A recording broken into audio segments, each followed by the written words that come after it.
আজ তোমাদের কার্যক্ষমতা শক্তি নিয়ে আলোচনা করব। কার্যক্ষমতা শক্তির ক্ষেত্রে যে কাজ করা বোঝায়, অফিসের কাজ, সংসারের কোনো কাজ, সেইটা কিন্তু সেই অর্থে কাজ হয় না। বিজ্ঞানীদের মতে কার্য হবে তখনই যদি বল প্রয়োগ করলে বস্তুর স্মরণ ঘটে। তাহলে বল প্রয়োগ করলে বস্তুর স্মরণ হলেই কেবলমাত্র কার্য হয়। তাহলে মেঝে থেকে কোনো একটা বস্তুকে তুলে টেবিলের উপরে রাখা হলো, সেক্ষেত্রে কিন্তু কার্য হলো। একটা ভারী জিনিসকে মেঝে বরাবর টেনে নিয়ে আসা হলো, তাহলেও কার্য হলো। তাহলে বলা যায় যে বল প্রয়োগ বিন্দুর দিকে স্মরণ ঘটলেই তবেই কার্য হয়। কিন্তু কোনো ভারী জিনিস যখন নিচ থেকে তুলে কাঁধে বা মাথায় নেওয়া হচ্ছে, নিয়ে সেটা অনেক দূর নিয়ে যাওয়া হচ্ছে হেঁটে, ওই ভারী জিনিসটা মাথায় নিয়ে যাওয়া হচ্ছে, তখন কিন্তু কোনো কার্য হচ্ছে না। তাহলে কারণ মাথায় ওই যে বস্তুটি আছে, ওই বস্তুর কিন্তু কোনো স্মরণ হচ্ছে না। লোকটি যদি হেঁটে চলে তাহলে তাকে ঘর্ষণ বলের বিরুদ্ধে লোকটি কার্য করছে, কিন্তু যে বস্তুটি মাথায় আছে, বোঝাটা মাথায় আছে, সেটা কিন্তু তার কোনো স্মরণ হচ্ছে না, অতএব সেক্ষেত্রে কোনো কার্য হচ্ছে না। তাহলে কার্য আমরা কাকে বলবো? কার্যটা বলবো যে তখনই যে বল প্রয়োগ বিন্দু যদি স্মরণ ঘটে। কার্যকে আমরা বলছি যে কোনো বস্তুর উপর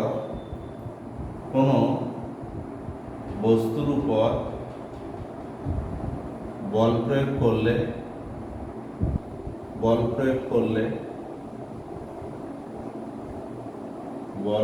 করলে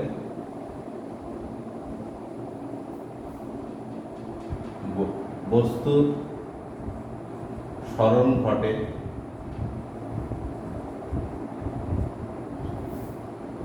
তবে বলা যায় কার্য করেছে বা কার্য হলো। যদি বল প্রয়োগ বিন্দু স্মরণ ঘটে তখনই বলা হয় যে তখনই কার্য হলো। বল প্রয়োগ করলে যদি বস্তুর স্মরণ ঘটে, এই কার্য মাপা হয় বল আর স্মরণের গুণফল। এখন এটা সিম্বলিক্যালি আমরা লিখি, কার্য হলো ডাব্লু, বল হলো ফোর্স, আর স্মরণকে লেখা হয় এস দিয়ে। কিন্তু আমরা জানি স্মরণটা, এই বল হলো একটা ভেক্টর রাশি, উপরে তীর চিহ্ন অর্থাৎ ভেক্টর রাশি, স্মরণটা একটা ভেক্টর রাশি, এই দুটো কিন্তু ভেক্টর রাশি। তাহলে এই দুটো ভেক্টর রাশির গুণফল হলো কার্য কিন্তু এটা হলো, কার্যটা স্কেলার রাশি। দুটো ভেক্টর রাশির গুণফল স্কেলার রাশি, তার একটা উদাহরণ হলো এটা স্কেলার রাশি কার্য। এখন কোন কোন ক্ষেত্রে কার্য হয় না? যে কার্য হয় না কখন? কার্য হচ্ছে না, কার্য হয় না, এটা কখন কার্য হয় না? যদি কোনো বস্তুর উপরে বস্তুর বল প্রয়োগ করা সত্ত্বেও স্মরণ শূন্য হচ্ছে, বল প্রয়োগ এফ শূন্য নয়, F not equal to zero. যেমন কি যদি ভারী মাল ভর্তি লরিকে যদি কেউ ঠেলে, তাহলে লরিটার কোনো স্মরণ হয় না, অর্থাৎ এস ইকুয়াল টু জিরো। তাহলে সেক্ষেত্রে কিন্তু কোনো কার্য হয় না, W is equal two zero. এইখানে কার্য আমরা, এইটা মেঝের উপরে কোনো বস্তু যদি এরকম থাকে, তা বস্তুটি আছে, এখানে একটা বস্তু, একে ঠেলে বা সরানোর ফলে বল প্রয়োগ করা হলো, বল প্রয়োগ এফ মানের বল প্রয়োগ করা হলো এই বরাবর। দেখা যাচ্ছে বল যেদিকে প্রয়োগ করা হচ্ছে সেই বরাবর তার স্মরণ হলো, স্মরণটা হলো এস। তাহলে বলা যায় যে এর কার্য হচ্ছে বল ইন্টু স্মরণ, এই দুটির গুণফলই হচ্ছে কার্য। এইভাবেই পরিমাপ করা হয় এবং এটি বল প্রয়োগের দিকে স্মরণ করবে। তাহলে কার্য হয় না যদি স্মরণ শূন্য হয়। লরি, মালভর্তি লরিকে ঠেললে তার স্মরণ শূন্য হলো, সেক্ষেত্রে কার্য শূন্য হয়। আর একটা হয় যদি বল প্রয়োগ করা হচ্ছে এবং সরণ এদের যদি ভিতরকার কোণ হয়, মধ্যবর্তী কোণ 90 ডিগ্রি হয়, তাহলে যদি বল প্রয়োগ করা হচ্ছে, সরণ হচ্ছে এই বরাবর আর বল হচ্ছে এই বরাবর ক্রিয়াশীল, বলটা এই বরাবর, সরণ হচ্ছে কোনো বস্তুর সরণ এদিকে, এদের মধ্যবর্তী কোণ হলো 90 ডিগ্রি। বল ভেক্টর এবং সরণ ভেক্টর এদের মধ্যবর্তী কোণ 90 ডিগ্রি। তাহলে সেক্ষেত্রে কার্য হয় না। এখানে এফ এটা ডট এস, এটাকে লেখা হয় এফ এস কস থিটা। এই কোসাইন হলো একটা ত্রিকোণমিতিক টার্ম। এই কোসাইন 90 ডিগ্রি, কস 90-র মানটা হয় কস 90 ডিগ্রি। যদি কোণের মানটা হয় 90 ডিগ্রি তাহলে হয় 0। এইখানে থিটাটা হলো এটা একটা কোণকে লেখা হয়, কোণের মান। বলের সঙ্গে সরণ তার কোণের মানটা হলো থিটা। যেমন ধরো কোনো বস্তুকে, যখন আমরা একটা বস্তুকে মেঝের উপর দিয়ে গড়িয়ে নিয়ে যাওয়া হয়, কোনো ট্রলি মেঝের উপর দিয়ে যখন টেনে নিয়ে যাওয়া হয়, তখন কিন্তু সেটা ভূমির সঙ্গে একটা কোণ করে টানা, এটা হলো ভূমি। আর এইখানে কোণ করে টানা হচ্ছে, এটা এইভাবে আছে কোনো বস্তু, একে এই বরাবর টানা হলো, বল প্রয়োগ করা হলো এই বরাবর, কিন্তু সরণ ঘটলো এই মেঝে বরাবর।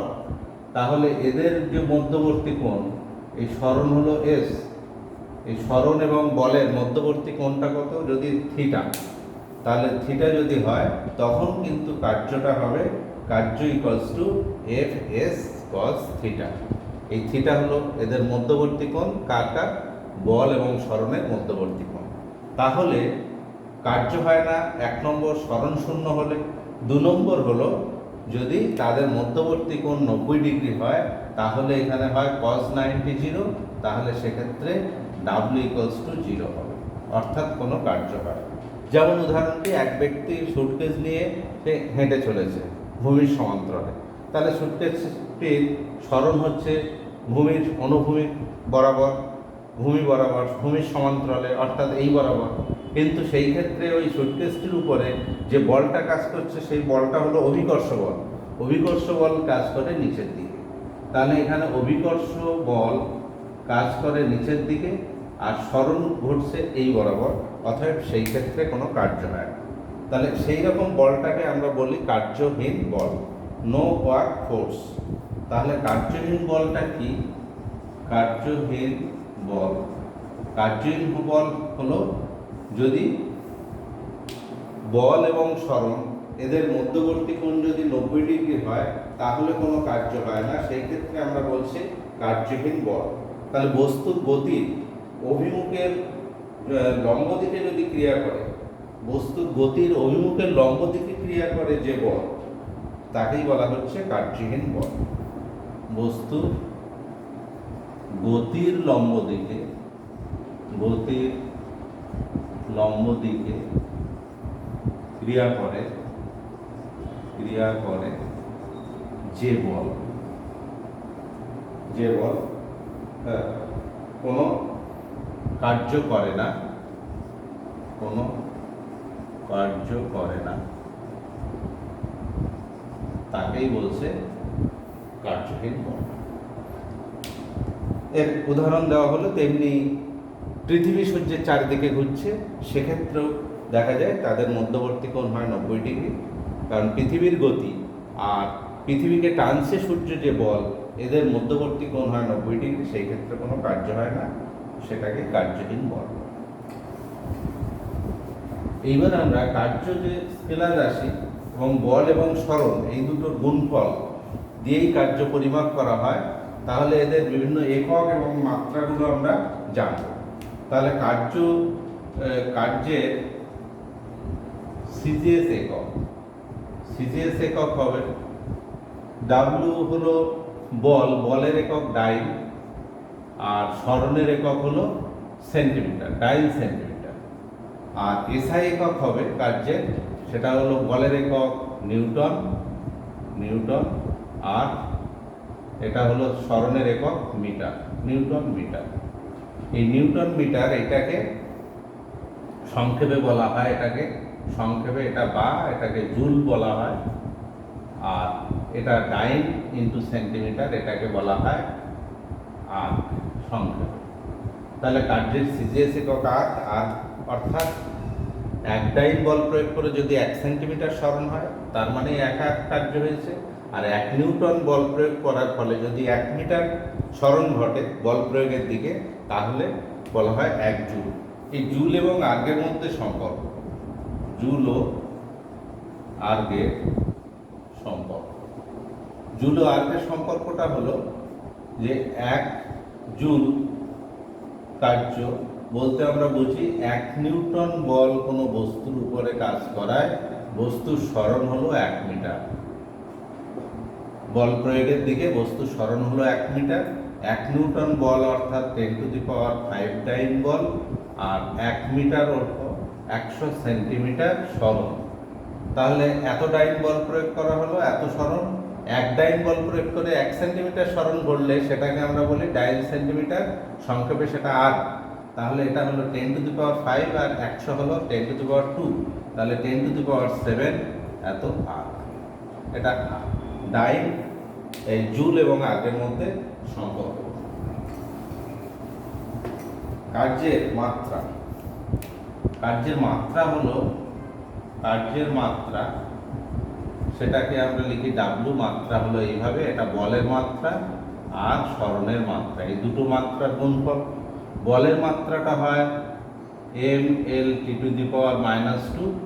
ইন্টু সরণের মাত্রা হলো L, তাহলে m²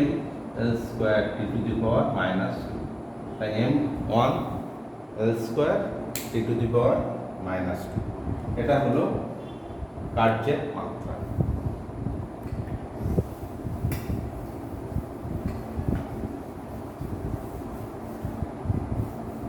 এইবার আমরা কার্যহীন বল বলেছি যে শক্তি, শক্তিটা কি? শক্তি হলো কাজ করার সামর্থ্য, কাজ করার সামর্থ্য, সামর্থ্যকে শক্তি বলে। অর্থাৎ যদি কার্য হয় তাহলে বলা যায় যে শক্তি, ওই বস্তুতে কিছু শক্তি আর তৈরি হয়েছে। তাহলে এইভাবেই আমরা যেমন কোনো গতিশক্তি, গতিশক্তিটা কি? গতিশক্তি হলো কোনো বস্তু গতির জন্য যে কাজ করার যে সামর্থ্য জন্মায়। তাহলে কোনো বস্তু গতির জন্য কাজ করার যে সামর্থ্য জন্মায়, কাজ করার যে সামর্থ্য জন্মায় তাকেই বলা হচ্ছে, অর্থাৎ কাজ করতে পারবে গতির জন্য। যেমন একটা ঢিলকে যদি ছোঁড়া হয় কোনো কাঁচের জানলার দিকে, তাহলে জানলার কাঁচটা ভেঙে যায়। কিন্তু ওই ঢিলটি যদি জানলার কাঁচকে ছোঁয়ানো হতো তাহলে কি হতো? কাঁচের জানলাটা ভাঙতো না। তাহলে এই যে গতির জন্য সে খানিকটা তার ভিতরে কি হচ্ছে, কাজ করার সামর্থ্য জন্মাচ্ছে, তাহলে সেটাকেই বলা হচ্ছে তার গতিশক্তি। যেমন নদী, তার খরস্রোতা নদী যেখান থেকে উৎপন্ন হয়, সেখানে বড় বড় পাথরগুলোকে সে নিয়ে আসে গড়িয়ে গড়িয়ে, তাহলে সে কিছু কার্য করতে পারে, তাহলে সেখানে তার গতিশক্তি। তেমনি এইভাবে এই নদীর জলের এই গতিশক্তিকে কাজে লাগিয়ে বিদ্যুৎ শক্তি, টারবাইন ঘুরিয়ে বিদ্যুৎ শক্তি উৎপন্ন হয়। তাহলে গতিশক্তিটা হলো গতির জন্য যে সামর্থ্য জন্মায়। তো এখন এই গতিশক্তির রাশিমালাটা আমরা গতিশক্তি কিভাবে পরিমাপ করব? গতিশক্তিটা হয়, গতিশক্তি হয় ওই বস্তুর ভর ইন্টু বস্তুর বেগ।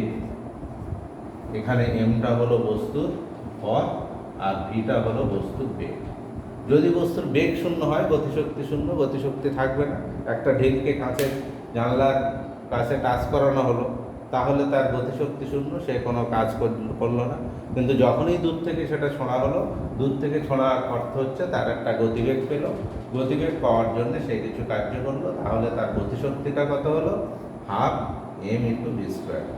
এইটা আমরা প্রমাণ করতে পারি যে কোনো বস্তু, এম ভরের বস্তু যদি তার ভি বেগ নিয়ে যায় তাহলে তার গতিশক্তি হয় এটা। যেমন ধরো কোনো বস্তু এই এম ভরের বস্তু ভি বেগ নিয়ে এদিকে যাচ্ছে, এখন এর উপরে একটা বল প্রয়োগ করা হচ্ছে, বিরুদ্ধ বল।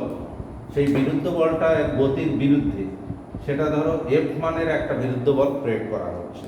তাহলে বস্তুটা কি হবে? বস্তুটা খানিক দূর গিয়ে থেমে যাবে। বস্তুটা কত দূর গেল? এখান থেকে এস দূরত্ব গিয়ে এইখানে এসে থেমে গেল। তাহলে এই দূরত্বটা কতটা এলো? এস দূরত্ব। এই দূরত্বটা এলো কিসের জন্য?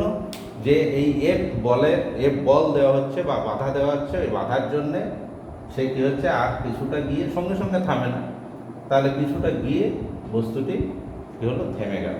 বস্তুটি থেমে গেল অর্থাৎ তার গতিবেগটা হয়ে গেল কি? শূন্য হয়ে গেল। এর অন্তিম বেগটা কত হলো? এর অন্তিম বেগ শূন্য। আর প্রথমে কত বেগ নিয়ে চলছিল? ভি। এটা হলো তার প্রাথমিক বেগ। এটা হলো ভি। এই ভি বেগ নিয়ে যাচ্ছিল। এখন বাধা দেওয়া হচ্ছে গতির বিরুদ্ধে, দেওয়ার ফলে কিছু দূর যাওয়ার পরে তার বেগটা শূন্য হয়ে গেল। তাহলে এখানে যে কিছু দূর গেল, ওই একটা বেগ নিয়ে যাওয়ার জন্য তার একটা গতিশক্তি উৎপন্ন হলো। সেই গতিশক্তিটা আমরা কি করে ভাবতে পারি? গতিশক্তিটা হলো বল ইন্টু সরণ।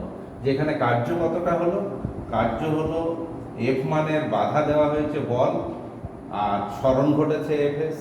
এই এফএসটাই হলো তার গতিশক্তি, বল ইন্টু সরণ।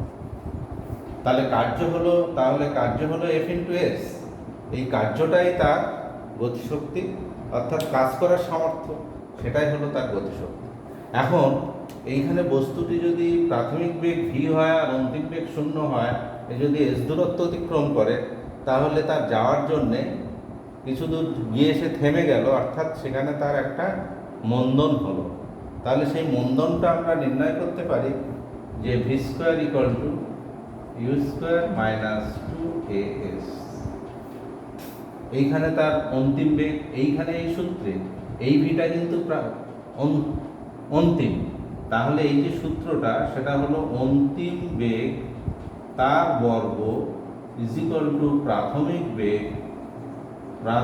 বেগের বর্গ মাইনাস 2 ইন্টু ত্বরণ ইন্টু দূরত্ব। সূত্রটা এটা। তাহলে অন্তিম বেগ এখানে কত? অন্তিম বেগটা হলো এখানে 0। তাহলে অন্তিম বেগের জায়গায় আমরা মানটা বসাবো। অন্তিম বেগ is equal to 0 square is equal to প্রাথমিক বেগ কত নিয়ে চলছিল? ভি বেগ নিয়ে যাচ্ছিল। তাহলে ভি স্কোয়ার মাইনাস 2, তার এখানে মাইনাস, এখানে মন্দন 2as, এ হলো ত্বরণ, তাহলে মাইনাস চিহ্ন আছে মানে মন্দন, তাহলে 2a ইন্টু এস। তাহলে সেখান থেকে লিখতে পারি 2as equal to V square. 2sটাকে এপাশে নিয়ে এলাম, অর্থাৎ a equals to V square এখন 2s। এইখানে গতিশক্তিটাই হলো এটা, গতিশক্তি ইজ ইকুয়াল টু এফএস। এইখানে যদি মানটা বসাই, তাহলে এফ মানে আবার কত হয়? এম ইন্টু এ ইন্টু এস। যেহেতু নিউটনের গতিসূত্র, দ্বিতীয় গতিসূত্রে F equals to M A. এখানে এ ত্বরণ মাইনাস চিহ্ন দিয়েছি, যেহেতু তার বেগটা হ্রাস পাচ্ছে, ওই জন্য এখানে সূত্রে মাইনাস চিহ্ন। তাহলে এখানে এম ইন্টু এর মানটা আমরা বের করেছি, এ ইকুয়ালস টু হলো ভি স্কোয়ার এখন 2s ইন্টু এস। এস কেটে গেল, is equal to half M V square. তাহলে এটা প্রমাণ হলো যে গতিশক্তি is equal to half into ভর ইন্টু বেগ স্কোয়ার। তোমাদের আজকে এই পর্যন্তই রাখছি, পরের দিন এর বাকি অংশটা কমপ্লিট করব।